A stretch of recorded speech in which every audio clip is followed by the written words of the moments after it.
আমরা নজর রাখবো। আমরা জানি যে হাইকোর্টের নির্দেশের পরেই তৎপর সিবিআই। এবার সিবিআই হেফাজতে সঞ্জয় রায়। সকালেই আরজি করের ঘটনায় ধৃতকে হস্তান্তর করা হয়। সঞ্জয় রায়কে সিবিআই কে হস্তান্তর করলো লালবাজার। হাইকোর্টের নির্দেশের পরেই তৎপর সিবিআই। রাতেই আমরা জানি যে এফআইআর করে তদন্তভার গ্রহণ করে সিবিআই।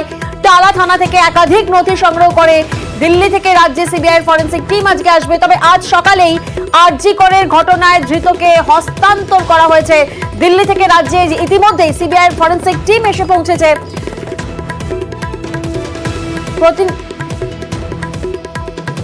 প্রতিনিধি অর্পিতা এই মুহূর্তে আমাদের সঙ্গে রয়েছেন। সরাসরি অর্পিতার থেকে একটু জানার চেষ্টা করবো। ওটা ইতিমধ্যেই লালবাজার থেকে সিজিআই এনে হস্তান্তর প্রক্রিয়া সম্পন্ন হয়েছে সঞ্জয় রায়। তাহলে আজকেই কি দফায় দফায় জিজ্ঞাসাবাদ চলবে এবং কতজনের সদস্য থাকছেন জিজ্ঞাসাবাদ প্রক্রিয়ায়?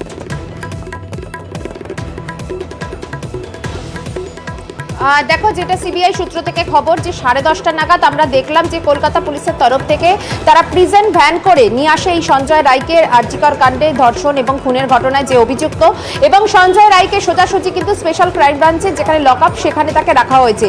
কিছুক্ষণ পরেই তারা যেটা জানাচ্ছেন যে সেখান থেকে পেপার ওয়ার্ক করে তারপরে কিন্তু সেই পেপারে সেই ডকুমেন্ট তারা শিয়ালদা কোর্টে তারা জমা দিতে পারে, অর্থাৎ আদালত, নিম্ন আদালতকে তারা জানাতে পারে, এবং হাইকোর্টের কাছেও কিন্তু তারা জানাবে যে হস্তান্তরের যে প্রক্রিয়া তা সম্পন্ন হয়েছে। এবং এরপরেই সিবিআই এর যে দিল্লি থেকে যে টিম এসেছে, প্রায় 7 থেকে 8 সদস্যের যে টিম, যেখানে কিনা ফরেন্সিক আধিকারিকরা রয়েছেন এবং তার সঙ্গে মেডিকেল অ্যাসিস্ট্যান্ট করার জন্য যে টিম, অর্থাৎ মেডিকেলি বিভিন্ন জিনিস, যেহেতু একজন চিকিৎসক তিনি একেবারে হাসপাতালের ভেতরে তাকে ধর্ষণ এবং খুন করা হয়েছে, সেই কারণে কিন্তু মেডিকেল অ্যাসিস্ট্যান্ট এক্ষেত্রে খুবই জরুরি। এবং এছাড়াও কিন্তু এই ফরেন্সিক টিমের যে নমুনা যে সংগ্রহ সেটাও কিন্তু খুবই গুরুত্বপূর্ণ। সেই কারণে তারা এসেছেন দিল্লি থেকে। আজকে সকালবেলা সিজিও কমপ্লেক্সে তারা আসেন এবং তারপরে যেটা জানা যাচ্ছে যে এই স্পেশাল ক্রাইম ব্রাঞ্চের যারা আধিকারিক তাদের সঙ্গে তারা কিন্তু বৈঠক করছেন এবং তারপরে টিম ভাগ হয়ে গিয়ে তারা কাজ করতে পারে। একটি টিম যেতে পারে নির্যাতিতার বাড়ি, সেটা আজ অথবা আগামীকাল।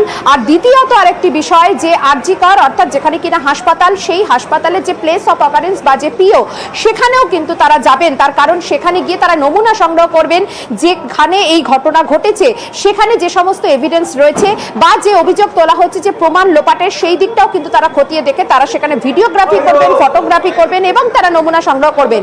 কিন্তু প্রথম যখন এই ঘটনা ঘটে তখন গিয়েছিল কলকাতা পুলিশ, এবং সেই কারণে কলকাতা পুলিশের যারা আধিকারিক এবং যারা সিটের যারা সদস্য তারা ইতিমধ্যেই সিজিও কমপ্লেক্সে যে স্পেশাল ক্রাইম ব্রাঞ্চ, সেই ব্রাঞ্চে তারা এসে উপস্থিত হয়েছেন। সমস্ত নথি, ডকুমেন্ট অর্থাৎ এবং সিজার যে সমস্ত মেটেরিয়াল, অর্থাৎ এই ঘটনায় যেগুলো কিনা বাজেয়াপ্ত করেছে পুলিশ আধিকারিকরা, সেই সমস্ত জিনিস আমরা দেখি সঞ্জয়কে নিয়ে আসার ঠিক একটু আগে সিটের যারা সদস্য তারা কিন্তু ব্যাগে করে তারা নিয়ে যাচ্ছে হাতে করে, এবং সেখানে 10 থেকে 12 জন অফিসার রয়েছে কলকাতা পুলিশের সিটের যারা সদস্য, তারা ভেতরে যায় এবং ভেতরে গিয়ে এখনো তারা রয়েছেন স্পেশাল ক্রাইম ব্রাঞ্চের আধিকারিকদের, যেহেতু এই ঘটনায় যেহেতু তদন্তভার দেওয়া হচ্ছে, ফলে সেই ক্ষেত্রে কিন্তু তাদেরকে সমস্ত কিছু বুঝিয়ে দেওয়া হবে এবং সিজার যে সমস্ত যে মেটেরিয়াল বা সিজার যে সমস্ত বাজেয়াপ্ত করা যে সমস্ত জিনিস, সেগুলো সিবিআই এর হাতে তারা তুলে দিচ্ছে। এবং এই যে ঘটনাস্থল, সেটা কেন গুরুত্বপূর্ণ, সেটা হলো যে সঞ্জয় কি একাই ছিল নাকি সঞ্জয়ের সাথে আরো অনেকে ছিল? সঞ্জয়ের এই যে ঘটনা, তা কি পূর্ব পরিকল্পনা নাকি এটা ষড়যন্ত্রের শামিল? এই ষড়যন্ত্রে কারা কারা জড়িত? ফোনের হোয়াটসঅ্যাপ চ্যাট কি ডিলিট করা হয়েছিল?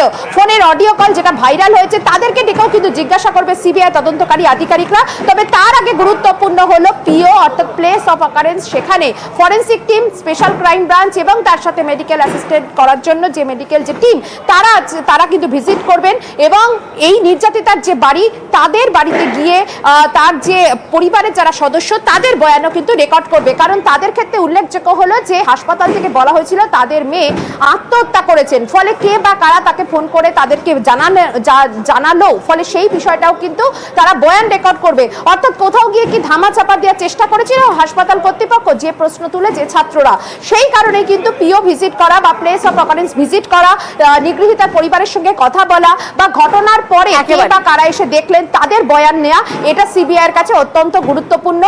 হাইকোর্টের নির্দেশের পরে ইতিমধ্যেই কিন্তু তৎপর হয়েছে সিবিআই আধিকারিকরা। আজই কিন্তু দফায় দফায় জেরা করবে সঞ্জয়কে। বেশ।